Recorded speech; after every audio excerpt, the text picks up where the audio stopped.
ઓ ભાઈ બંધ કરી દેવાનો મારો અધિકાર છે ભાઈ. તમે આવો બંધ કરી દે એટલે આમંત્રણ કેટલું છે? બંધ કરી દે એટલે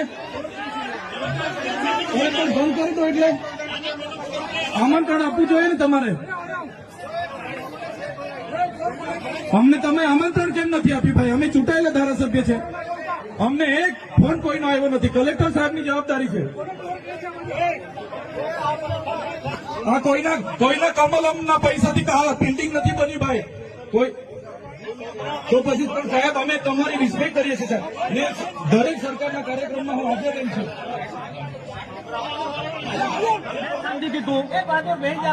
ઉઠી નીકળી જાવ નહીં ગમતો હોય તો. રૂકો જરા, સબર કરો. ખર્ચો પડ્યા બસ માટે 2 કરોડ ને 71 લાખ રૂપિયાનો ખર્ચો પડ્યો. કેમ? અમે સવાલ પૂછીએ એટલે તમને નડીએ છે. તમારા મનમાં ધુમાડો હોય તો કાઢી નાખજો ભાઈ. બરાબર છે. આ જનતાના ટેક્સના પગારે આપણે બધા છે. મોદી સાહેબના મંડપના સ્ટેજ માટે 15 કરોડના ખર્ચા કર્યા છે. ટોયલેટ મોબાઈલ ટોયલેટ માટે 2 લાખ ને 40 હજારનો 2 કરોડ ને 40 લાખના તમે ખર્ચા પાડ્યા છે. નાસ્તા માટે 2 કરોડ ખર્ચા પાડ્યા છે. તમે ડો માટે 2 કરોડ ખર્ચા પાડ્યા. ચા માટે 2 કરોડ ખર્ચા પાડ્યા. બસ માટે 2 કરોડ ને 71 લાખ રૂપિયાનો ખર્ચો પાડ્યો. કેમ? અમે સવાલ પૂછીએ એટલે તમને નડીએ છે. તમારા મનમાં ધુમાડો હોય તો કાઢી નાખજો ભાઈ. બરાબર છે. આ જનતાના ટેક્સના પગાર આપણે બધા છે.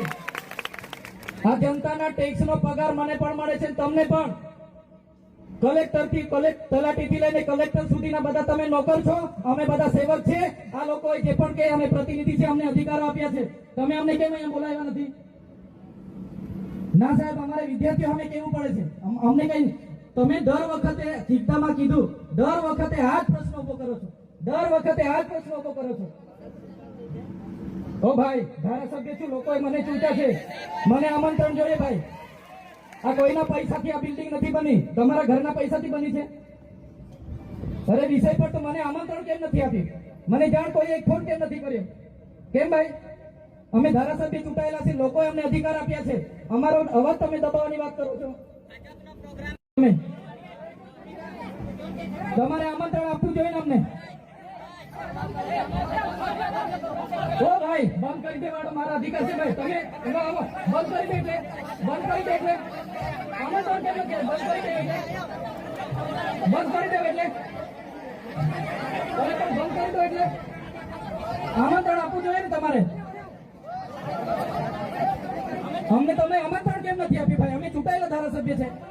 અમને એક ફોન કોઈનો આવ્યો નથી. કલેક્ટર સાહેબની જવાબદારી છે.